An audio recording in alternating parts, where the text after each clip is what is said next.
Afternoon, coaches. Welcome to Daily Locker Room Podcast. We have Daniel and Ryan back again for another review of the championship action. A very busy weekend, lads, and many people. You could probably argue, Ryan, and a lot of people could maybe argue there's too much football on, because you're trying to sort of watch everything. And I know you were in Killarney at the weekend. Is that right? You were down in Killarney. I was down in Killarney on Saturday. Yep. You're a well-travelled man, but you're a well-travelled man. I seen St. Ledger's Instagram as well. I think he'd pints over the weekend there somewhere too, but we'll ask him about that later in the show. I had to watch all the games back on Sunday, unfortunately. Watch it back. But Ryan, I suppose, look, if we start with Galway, we'll come to Killarney in a second. But we start with Galway and Derry, obviously the big game of the weekend, the one that everyone was eagerly anticipating.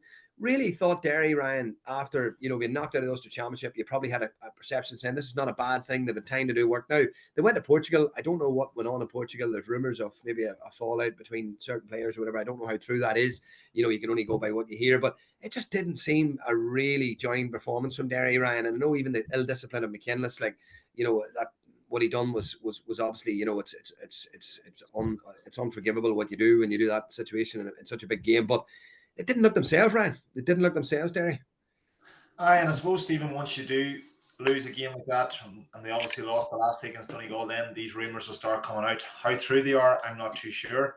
Only probably people within Derry will know. What I would say is you were probably expecting a massive reaction. Yeah. Derry were able to go away, reset, maybe look at where things went wrong against Donegal. And probably most people thought, look, they're going to go up and they're going to catch Galway here. That was my opinion anyway. And based on what I've seen of the game now, I didn't see all of it, but what I've seen, I thought a lot of Derry's big players looked jaded. It looked like the hunger wasn't there from a lot of them. And obviously the McKinless sending off was a massive turning point. But what I would say, Stephen, is you often find silly things happening like that whenever players are maybe frustrated or maybe they're overtrained, and I just thought that sending off kind of reflected where Derry's at now. Some people would feel that Derry's season is gone, that they peaked for potentially that league final. They went after the league, obviously, a lot, peaked for the league final, and now they have a serious battle in their hands to, they have to go and beat Armagh. So, look, a lot of the big players, I've said this already, a lot of the big players probably didn't perform. You look at Conor Glass, obviously we've mentioned the influence he's had both club and county. I thought he looked very, very tired. Jaded, Jaded, yeah. And Paul Conroy then goes and gets man of the match from midfield, kicks 0-3. So I think if Derry were going to be winning these big games, they needed these boys really firing. And McKinless getting sent off, Glass probably not firing. Brendan Rodgers, obviously, he kicked a point, but I don't think he had the same influence that he had in other games. Another thing is, a lot of Derry's squad now, they have depth, but they're being stretched. Like Doherty didn't start. Potential injury, Owen McAvoy injury. So I think where Niall Loughlin was another guy that didn't seem to feature at all. So, Derry are probably in a place now where they thought, Jesus, we've a battle here, and this wasn't their ideal preparations going to the All-Ireland series. Yeah, and you know what, lads? Like Daniel, we talk about injuries. Like a lot of it's down to time and Ledge. Like Galway had their injuries early in the year. And Donegal had their injuries early in the year. And then all of a sudden, these men are starting to come back around the business end of the season, whereas Derry probably hit the ground running, Ledge, very early this year into Division 1. Maybe they shot their boat, maybe in Division 1, and maybe these injuries now are as a result of working off a very thin squad over the last number of years. But Daniel, Galway, we have, I obviously would have looked at Galway very closely when it was with Roscommon at the time, fabulous footballers. Paul Conroy, a Rolls Royce of a player, very, very underrated midfield. Not underrated, but probably doesn't get enough recognition that he deserves. John Maher, big, powerful, physical man. Matthew Tierney, brilliant left foot. You've Finnerty, you've Walsh, you've Comer. It's a serious forward line. You've got the Kelly brothers. Gleeson seems to have had his act together and goes. Galway are now, Ledge, proper force to be reckoned with after probably being written off coming out of the National League. Yeah, it highlights the importance of your good players. For all the we obviously emphasize coaching an awful lot here in this, but the reality is your coaching will get you to a point, but it's your better players being able to do things at a higher pace, at a higher tempo for longer is the difference. And timing is a huge part of it. Like, in fairness, to Derry, they're a bit decimated at the moment. And prior to the McKinless sending off, I think they had 5 attacks and got 4 shots off. So. They actually started pretty well, and look, always MO will be to limit the amount of shots you're getting. So in my head, I was thinking, actually, geez, Derry have started okay here, all things considered. They were getting lots and lots of shots away. And then ultimately, I do agree, though, that they still didn't look 100% right, but it was still only 3 points in it when Sam Maguire had that shot that Gleeson saved and Galway went up and got the goal to kill it off. There wasn't a huge amount in it. But I do agree. I think they looked a little bit laboured, whereas Galway looked like they had that championship energy, that championship bounce, which, like, I can always remember when the big gap in the league, when you used to have your 10 weeks and you used to get shite run out of you for the first three weeks or so, and then you used to have your bit of football, and it was getting into summertime.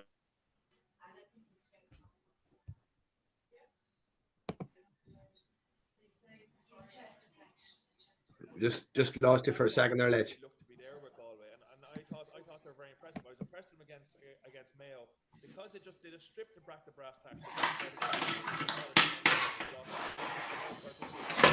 and then using, as you said, like, they've got scores. I mean, Tierney scores, Conway scores, Comer scores. Like Finnerty. There's I'm not even mentioning Walsh. They have a lot of tools. No, that if they get the defensive side sorted out, they are a task to beat. Yeah, no, they definitely are, Daniel. And to be fair, lads, like Galway have, like, obviously Kieran O'Neill is going in there. You have who's in the background team? You've obviously Is it a guy Diffley as well? Or You've John Dibley. You've John Dibley, you've Joyce, you've Cian O'Neill.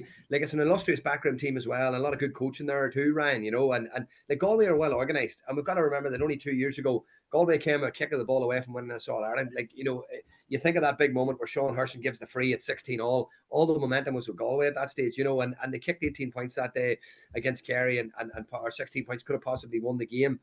Galway will have ambitious round of progressing and really probably will see themselves as contenders in this championship.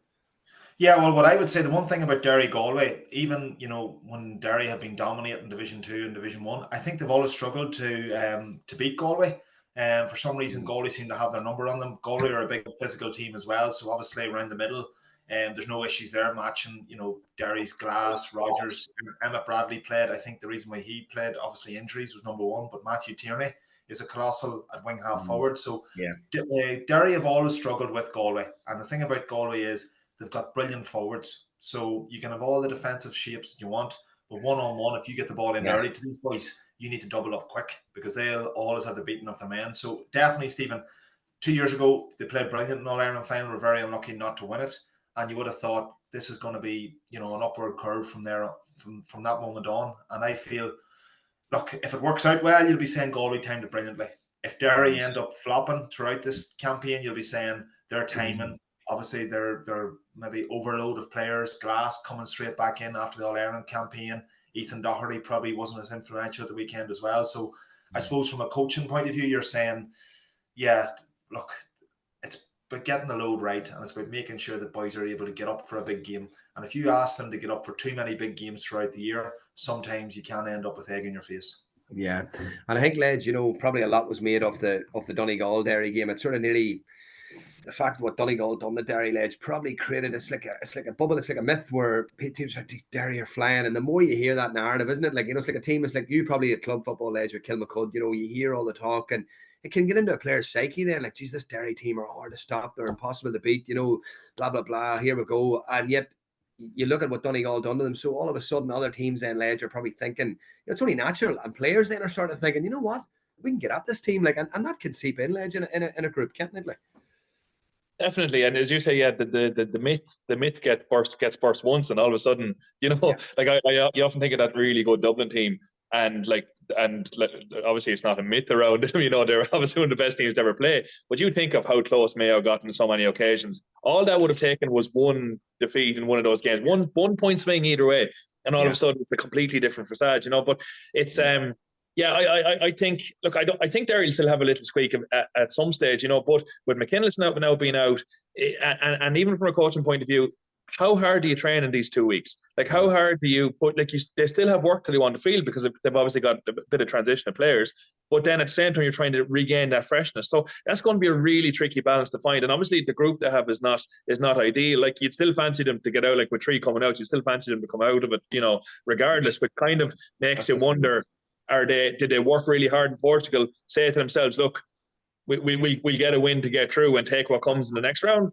Like, maybe, but that's a risky game as well. Like, who could you be facing when you go into the quarters, Yeah, well, obviously the team that wins the group, lads, get an extra week's rest, the quarterfinal, but that sometimes can't be advantageous either. Like, you're coming off the back of a win, in a playoff game, you've got a lot of momentum, and it's just a week to week management thing then, so that can be advantageous. Like, but certainly, Ryan, from a Derry perspective, like, Brawley had an article in the paper, like, and we talked about narratives last week, and I get a bit of stick. I think a few boys were paranoid about whose club I was talking about last week. It was indirect. It was just it was actually a club in Armagh I was speaking about. But it's funny because, like, you look at the narrative now, Ryan, the pressure's now in Derry, and there's pressure in Mickey Hart. So all of a sudden, from everything being perfect, and it's so hard, Ryan, in coaching to protect the players from that, because I remember the famous story about Alex Ferguson when he first came to Man United. Me and you were both United fans, and he was really struggling.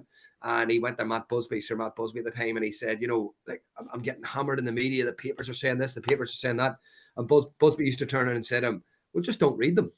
Just don't read them. But, like, it's very hard. Players are now exposed, Ryan, to social media. They're exposed to fucking online polls, Instagram, fucking Sunday Game. It's everywhere, right? It's everywhere. Like, and you cannot get away from that. Like, and do you think there'll be an element of maybe Derry starting to think, like, fuck, I wish we'd fucking Gallagher and Mina back? Like, will there be a wee element of that over the next few weeks? Who knows? Like, because it can creep in around a group. It can. I definitely can, Stephen. What I would say, there's probably a lot of strong characters within that Derry camp. And look, them boys aren't used to losing. That's the first thing. And now they've lost 2 games in a row. So, look, you would think they'll get back down to training and the reactions will be good, but there's no guarantee about that as well. So what I would say is Mickey Hart has a job in his hands here, and he has to use all his experience to try and get this group galvanized, because we do know their quality. But the way they've performed the last 2 games, I don't think that's a true reflection of Derry this year. And if it is a case of they have been overloaded and maybe some of these boys are jaded, then he has a massive battle in his hands. I'm not too sure who Derry play next. Do they end up playing Westmeath? Armagh. They play Armagh, so that's a massive game. Like, Armagh have to play Westmeath before that, do they? Yeah, Armagh play Westmeath this weekend. So, like, if Armagh's coming out of that with a win, for example, like, they will be bouncing for Derry. Bouncing. That's it. And that's what I mean. Like, all of a sudden, Armagh may be feeling disappointed after losing Ulster final. Get the win over Westmeath, and they'll be chomping at the bit to get at Derry. So Derry have a break now, but the question is, will these players respond in the right way? Or, as you say, will there be a bit of aggro with training, or, a bit of maybe not too sure if they're doing the right things, etc. So that's where Hart and Devlin have a massive job in their hands, because I think that Armagh game will dictate how Derry's season will go moving forward. Yeah, and suppose, you 2 boys had Galway and Kerry both written off last week. You had both of them written off, and all of a sudden now this week we're talking them up. Brian Killarney, talk to me about Killarney. Any Guinness? Aye, definitely. No, it's good. It was my first time down there for a game, Stephen. I was down. A cousin of mine plays in the band, the Tumbling Paddies, so we were going down for that, and then we got the Kerry game at 3:00. It's a great atmosphere. Now the thing about it is the game was over at half time from a neutral's point of view. Yeah. Monaghan they're not a bad team, but to be honest, Stephen, they looked woeful at the weekend. I don't know. A lot of miles in the clock there, Ryan. A lot of miles in the clock. Yeah, a lot of miles in the clock, but they played man to man on Kerry, and Kerry every time get the ball. In fairness to Kerry players, when you watch them live, you can see every time they get the ball, they're always looking with their head up. Looking up. Yeah. And if they're not looking with their head up, then they're trying to beat their man. There's very little sideways stuff unless they're faced with a blanket defence. So I must say they were very good at creating space. Even Paul Geaney, excellent at just pushing off his man, presenting for a kick pass.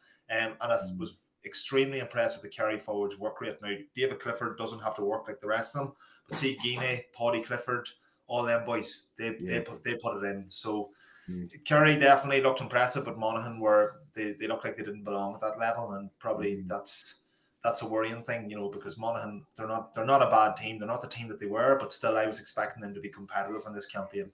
Yeah, huge respect for Monaghan lads, and what they've done, Daniel, over the last few years. Like, they've obviously maximised their resources, but You know, Conor McManus, you know, the father time waits on no man, like, and Conor's not getting any younger. Rory Begga's not getting any younger. Darren Hughes, obviously, wish him well with a real bad injury. You know, Kieran Hughes is obviously mid-30s as well. Like, a lot of their soldiers, Daniel, a lot of their real stalwarts, you know, are coming to a stage now where inter-county football in your mid-30s, it's so hard, isn't it, Daniel? Like, it's so hard. Yeah, absolutely.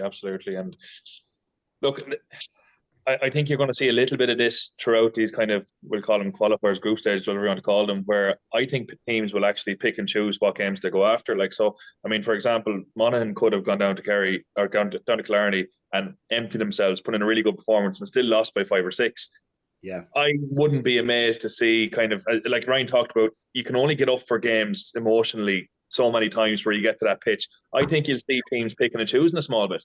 And that I don't particularly like that. Like, do you remember last year Mayo went down to Killarney and blew Kerry away in the first round? Yeah. It had no bearing on the year. I think you might see a little bit of a cold war here for a while with some teams. I do agree though. I think, look, Monaghan looked really, really poor, and even though I might have had 1 or 2 in me, I could even see that. I could see that in the screen. But it was, look, and you give Kerry time and space. You give Kerry time and space, they will rip you apart. But I will agree, there looked like there's a different energy about Kerry. Like Jack O'Connor said last day, championship starts now after the Munster final. They did look like they had a bit of renewed energy and a little bit of renewed vigor, but very hard to read into it because of how poor Monaghan were. Like, it was, some of the unforced errors were criminal. Yeah, but I'd see what Ryan said there about the head up, look forward. Like, it's something that actually, that those exact words are what we would be preaching to young lads in school here. When you're coaching underage teams, you're saying them, you know, get the head up, look forward. You know, because there is a lot of sideways football played now. It's not good in the eye, but there's something about Kerry lads, like, and it has to be the coaching of young people. Like, there is something about their style of football, the way they play football, you know. And I know there's an arrogance surrounding Kerry people, and you know the way they sort of like, oh, you will see you next September. It used to be the whole laugh and joke, like, you know, we'll see you up here next September. But like, there is something about the way they play football, lads. Like, the way they use the foot pass, you know, it is a joy to watch at times. It really is. Yeah, and even the style of kick passing that's going into their forwards, like, it's always bouncing 10 yards in front. Yeah. The sting has gone out of the pass. So, like, there's no outside of the boot spinners that are rammed down your throat. What's the culture thing, Daniel? Is that a culture? I think it is, yeah. I wouldn't even say it's overly, not that it's not coached. I'd say it's just almost expected. It's something that's innate in them, you know. It's a cultural kick pass. I don't know, but there is something with them. But it's interesting though, when Kerry have struggled, you know, we talked about that, looking up and getting the head up. When they were faced then with that 14-15 behind the ball, and if every Kerry player is playing with his head up and looking for that intricate pass the whole time,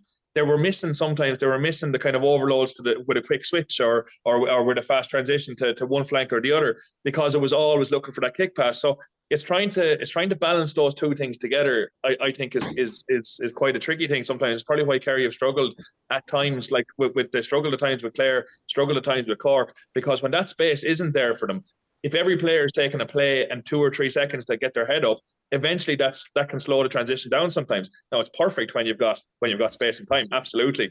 But I go back to the original point. I'd say that's something that's just bred into players without even being a formal coaching thing. I just say it's an innate thing that they have, you know.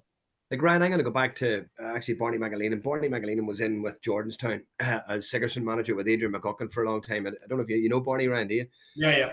Really, really well respected coach. Barney I would have known Barney from years ago when I started my teaching career. I would have worked alongside him for a year and learned so much from him. A really, really top man. But he was with Jordanstown. I remember meeting him one day and we're talking about kicking. And he says, Stevie, like, I'm working with some of the best footballers in Ulster, you know, Fermanagh, Tyrone, Donegal, Derry, Down, Armagh. He says, they're all unbelievable athletes. He says, and great, you know, brilliant footballers. He's but a large majority of them can't kick past the ball. You know, and I'm sure they can all kick past the ball, but you understand what I'm saying? Like, effectively, you know, making a difference with your kick pass. Like, and it is something, Ryan, that probably, I think if you want to win in Croke Park, I think Dublin are really good at it. If you want to win in Croke Park, you have to kick the ball. It's as simple as that. Like, yeah, that's it, Stephen, and it works both ways. What I notice about the Kerry forwards is they were always moving. You often hear coaches telling you and say, like, come on, keep moving, you're static. Yeah. They're always moving because they know the boys out the pitch are always looking. While with other teams, what I would feel is inside forwards would nearly say, well, I know he's not going to kick it, so there's no point in me running. I'll wait till the ball's recycled to maybe somebody else, and I know then he'll look up. So that's probably a lot of it as well. Kerry players always play with their head up. Kerry forwards then are nearly always looking for the pass. But I don't know why it is, Stephen. I agree. Sometimes maybe Ulster football can be a bit more focused on gym strength, a bit more focused on fitness levels, and then sometimes those wee small things can be neglected. I grew up 2002, 2003 watching the likes of Tyrone's, the Armaghs. A lot of that Armagh team, they were brilliant footballers, but a lot of it was based on strength, power, physicality. Tyrone team was all based on super fitness and, you know, hunger, getting around the man on the ball. So Kerry have always had that tradition where they've had lovely footballers, lovely kick passes, as Dan said. And to be honest, if you go man to man, then they will destroy you. And unfortunately, I don't know why, but that's the way Monaghan decided to go. As Dan says, maybe they're looking down the line and saying, you know, this game we'll just go at it. We'll not really put too much effort or focus into it. Yeah, no, it's an interesting one. I suppose, Ryan, talking about lovely footballers, you were involved with Leitrim under 20s this year. You had a significant win. You beat Mayo in the championship this year as well, which was huge for Leitrim. Like, but the under 20 season concluded yesterday, and Dom Corrigan, who's a regular listener to the show, Dom is one of the coaches in the Daily Forum. Dom was writing in, and for man, actually, Ryan, as you would know Dom well, he was writing in yesterday saying that it was one of the best underage performances he'd seen in a long time from any team, was the Tyrone under 20s yesterday.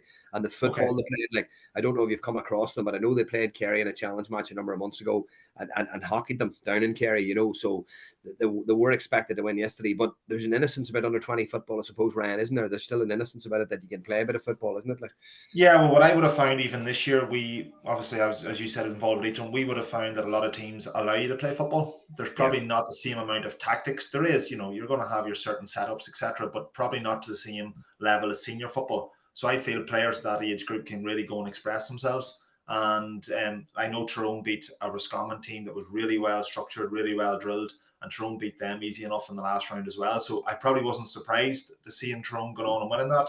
But I think from a long way out, Stephen, a lot of people had identified Tyrone and Derry. Whoever was winning that game was going to go on and win the All-Ireland. But look, Tyrone produced, that's the second one in the last 3 years they've won. Yeah. There's you know, you can't question the quality. And obviously the coaching that Tyrone have in place, whether it be at, you know, development squads and also the club scene. So great to see from a Tyrone point of view, but it just goes to show you that they're going to still be a force in the next number of years. If they can transfer these boys across. The big worry is, look at Offaly at the weekend. We're probably going to touch on it later. They've lost their first two Tailteann Cup games to Limerick and to London. And like Offaly, did they win the All-Ireland under 20s only a couple of years ago? 2 years ago, yeah. There's no guarantee that these boys transfer straight into senior level and you're going to have a really strong senior team for the next 5 to 10 years. Yeah, it's a cultural thing too, Daniel. You know, like those Tyrone boys now, like every one of them will be training in Garvahay, watching the seniors training probably alongside them on a pitch beside them in the same changing rooms, the same canteen. You know, that cultural thing, Daniel, is so important within a group. Like I remember even, Daniel, I know, you know, the year that Carlo went really well in the football, the hurlers went really well. I don't know if you remember that, the one that Joe McDonough Cup. And, you know, even there's a sense of togetherness there, you know, at times when you're in the training ground and you're eating your food together. I know there's a bit of rivalry, obviously, between maybe hurling and football, like, but there is a feel of unity in a county, Daniel, when you have that, you know, and like it's so important to have that. And like Tyrone, those young boys, Daniel, will just want to play for Tyrone. Whereas maybe when you're a county, like, with no disrespect, like Offaly or Carlow or Wexford, like, same attractions maybe not there to really want to go and play senior football. Whereas that culture there, Ledge, is so important, isn't it? Like, yeah, I can give my own experience of this. In we got to a Leinster minor final in 2007, and the following summer, then I would have made my debut at Carlow 2008. And I was coming from a really like a high performing environment. Galway actually bet us in that quarter final. Paul Conroy was their captain in 2007 and All-Ireland quarter final. And following year, then you were thinking, okay, well, we're just going to be playing in Croke Park every year. We're going to be competing every year. And you go into a setup, and all of a sudden, you're losing Division 4 games by cricket scores. And we played Meath and in the championship in Croke Park, and they bet us by 20-something points.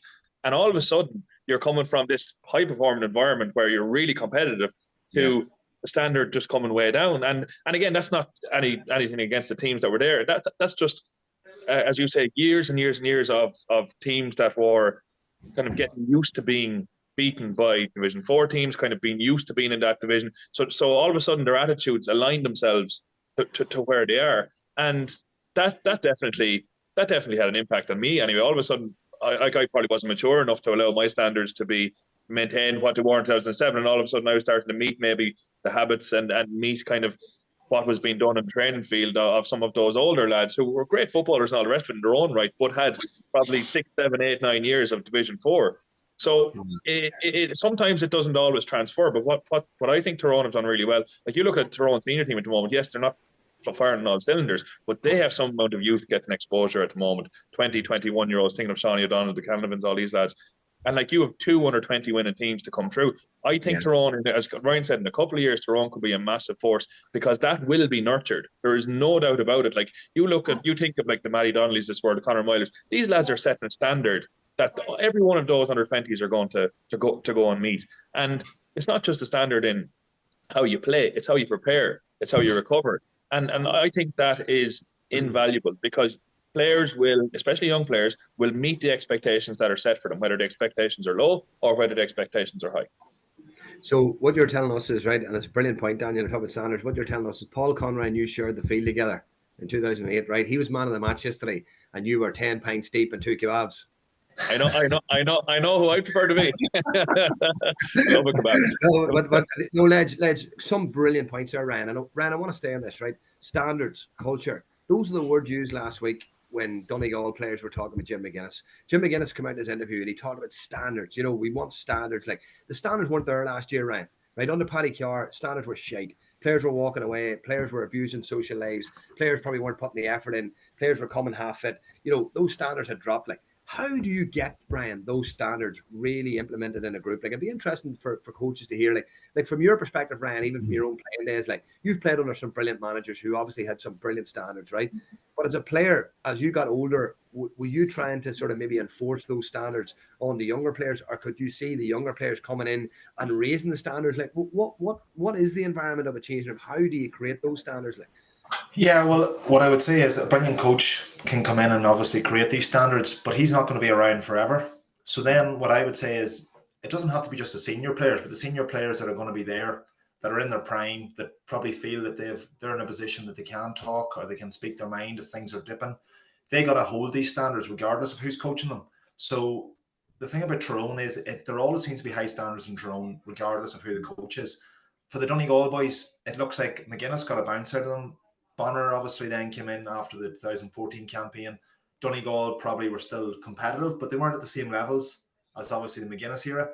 Then when Paddy Carr and Aidan O'Rourke came in, it looked like the standards did drop, regardless of what the coaching was like. The standards of the players obviously dropped as well. So I think if you want to create good standards and even let the youth come along see that, I think your senior players got to be there and putting the stamp on it, because coaches are going to come and go, Stephen. So the likes of them young boys that Dan mentioned, Shawnee O'Donnell, and one of the Greys, I think, is called up, that guy, Kieran Daly. All them guys who came from Trillick Club, where obviously Matty Donnelly probably shows really good standards, both at club and at county. And I think the difference is sometimes a lesser county like the likes of Offaly, number one is the standards maybe not great from the senior lads. So then, as Dan mentions, these under-20s come along and they're probably, their own standards have dipped. Or secondly, do some of these players get ahead of themselves? Because Offaly, let's face it, hasn't been very successful in senior level. They've come in, won All Ireland under 20, and then all of a sudden they're thinking, well, nobody can speak to us, or nobody can try and change the way we do things. We've made it. And then they quickly find out that just because you won All Ireland under 20 level doesn't mean that you've made it at senior level. So it's a tricky one, but obviously Tyrone, the culture in Tyrone, Stephen, is something else. Even in the club game, the gym work, the nutrition, the schools, you know, they have always been, I suppose, that, you know, they would set the standards, and it looks like now the likes of Derry and that are trying to match them, and they've definitely caught up. But Tyrone will always be a dominant force. Yeah, and when you're talking about standards, Ledge, you know, from a coaching perspective, like simplistic standards too, you know, like for example, like just being on time, you know, having your prehab done, you know, getting your whatever, you know, straight into the warm up, you know, good attitude of training. Like standards can be applied, Ledge, in a very simplistic way, even a club, like, because we have a lot of club coaches that listen, like, and you know, if you're looking to change the standards in a group, I suppose as a coach you have to set the standards, you know, with your timekeeping, and you know that you're probably you're a role model in that capacity, like, you know, but you have to set the standards as a coach, like the intensity you bring the training. Like Ryan McHugh talked about Jim McGuinness, like he's on it every night, he says, like he's on it, you know, like, so you can imagine the intensity that McGuinness brings every night, like, and it's something a feature of Kieran Mina's coaching and Gallagher and these guys, like these coaches that are at the top level, Edge, like, you know, they're bringing that intensity, they're demanding more of their players, like, and I suppose in a club team, Ledge, you can do it to a certain extent, like, can't you, like? Absolutely, and being the role model is probably a good example of that. Like, you know, if you're training at 7:30, getting there an hour early, it sets a standard in itself. And probably the key to that, and we've kind of Ryan mentioned it, like coaches will come and go, but if you can empower some of your leaders, some of your big players to kind of take on what you've set, you don't necessarily, like, you see a lot of these charters and you see lads signing up to all this kind of bullshit, which is rubbish as far as I'm concerned. It has to be internal. It has to be you can't be following rules. It has to be something you do because you see a benefit in the team. And like I would be a massive believer in, I think players respond to players almost better in that sense. Do you know what I mean? That if you and it only takes 5 or 6, if 5 or 6 of your key guys are good leaders and good standard setters, whether that's, as you say, whether that's just getting there early, whether that's their attitude to taking instruction, whether it's their attitude to recovery, whatever that might be, if your main couple of guys are adding to that environment, that then can bring on the collective massively. Because look, we're all sheep in a sense, like we'll all follow the crowd. Like you're a teacher, Steven, as well. Like you think of the classroom, if you get 4 or 5 of we won't call them the bowl lads, but 4 to 5 of the buckos in the class, you get them on board with you as a teacher, all of a sudden everything else follows. And it's the same thing, And I think the other thing I would say about standards and being, let's say, a role model as a coach or a manager is that players will see fairness as a massive thing. And if they see you we talked about this before, treating your whole panel the same, I think is a massive thing. That you have the same conversations, you have the same kind of time for everyone. And let's say if one of your main lads needs to be called out in something, that you've no problem doing it in the right manner, or if it's number 28 and everyone is on the same keel. But it's it can be very hard. It can be very hard because if you have 5 or 6 of your leaders aren't good standard setters, it's hard to rein that back. And that's where you see, let's say, the codes of conduct and all that coming in, because managers trying to regain that control, Ryan, I remember my first training session when it was common. I remember driving down the road, giving myself plenty of time, to get there on time. Session started at 7:15. I pulled into St. Bridget's at 6 o'clock. And like the car just pulled in beside me. It was Enda Smith, the car on this side's Donny, Anthony Cunningham's just pulling. Like them senior players, like, those players, they're setting standards, like even being an hour before training. Ledge, probably yourself as well, Ledge. Remember even at Carlo, like, because you were traveling, I was always there, hours in advance. Like, I used to get down the road for about 4:30, 5 o'clock, and it'd give me a time to meet Benji or Ben or catch up with the latest injuries, or a couple of players or Turlock, whatever, and chat about the session. It was great. And I get over to Fana about 6:15 for a 7:30 session. You boys were just coming into the change rooms. Not all of you, but the senior players were coming in, and it was interesting, Ryan. There was all the leaders, and I'm not mentioning them, like, but there's one leader in particular you would have deemed a leader, like. And I remember one night wrote into the group, he was running late at a meeting. And I used to get down early, Ryan. And Ledge knows this story. I used to get down early at about 4:30, and I would maybe bring my golf clubs. So there's a wee 9-hole golf course, and I would speed golf. I would whip round in an hour. It was great for the noggin, clear the head, play an hour's golf from 4:30 to 5:30, and then 10-minute drive to the training centre, So this message comes in, and I was on the golf course and I read the message. And as I was reading the message, I just looked up and I seen this sort of silhouette in the distance, and I was thinking, is that him? And he was on the golf course, the fucker, but he said he was running late. But like the players coming in at 7:25, Ryan, for a 7:30 session at inter-county level, like, Ledge, it was frustrating at times, like, and you would you're calling standards out, and there's only a certain amount of time you can call it out until eventually you have to just say, look, lads, if nothing changes, things are going to stay the same, Sorry, go on, Ryan. Go on. Monkey see, monkey do, Stevie. So have you seen you in the golf course? You probably thought. I don't think it was. I was there, though. I was there an hour and a half before training. Another thing I'd say is you were saying it was good for the headspace. Maybe if you had 9 pair hose, it mightn't have been that good. But you're coming to training ready to wrap a club around Ledger's head. What I would say, look, definitely, Stephen, the players got to want it themselves. You know what I'm saying? And I suppose maybe what I would say is some players don't actually realise what it takes. At the top level, they're coming in maybe first time on a county setup. They've been used to maybe club setup that's maybe junior, intermediate, and then they come in the county setup and they go, "Jesus, I just didn't realise that you had to do this, or you had to do the recovery session on your night off, or you had to get the extra gym session in if you maybe need to bulk up or whatever." And players then, once they realise what's required, they either want it or they don't. So coaches, and as we talked about, they can come and go. They can try and put these structures in place. McGuinness is in there with Donegal now. McGuinness, when he goes in 2 or 3 years, like, will Donegal keep them high standards, or will they drop off to where they were with Paddy Kearney and the work? So I think that's the big thing. Players got to want it themselves. Coaches can facilitate it to a certain extent. Yeah. Steve, Yeah. Stevie, that's probably why it's so hard for smaller counties as well, because when the playing pool is smaller, Yeah. sometimes the player has the county by the balls in that sense, and then Yeah. like that, like you can't afford not to have these guys in the panel, you know. So, and you can, like, we're not talking about lads not training ever or anything like that, but you can take these little allowances here and there, you know. Yeah. Like to be fair, Edge, like there was very, very few occasions when lads weren't training. Maybe an exam the next morning or something. Turlock was very good at working with players. Like you talked about it as well, Ryan. Like you have to. The one cap fits all doesn't work either. Like, and I think if you give a wee bit back as well to players, they'll give you back a bit in abundance. Whereas if there's no movement from a manager's point of view, like it can be difficult. Like, but you see, Stephen, the extra couple of percentage that we're talking about here, you're saying maybe training starts at 7:15. Some boys will turn up at 6:30. Other lads maybe only land in the door at 7:00. Really and truly, if you're there early, you can work on things. You can get an extra bit of skill work in. You can get down to the gym and get an extra, upper body session, whatever it may be. Yeah. But probably for the bigger counties, as Dan mentioned there, they're saying that 1 or 2% could be the difference in us winning an Ulster title or losing by a point. Could be the difference in us getting to our Ireland final or not.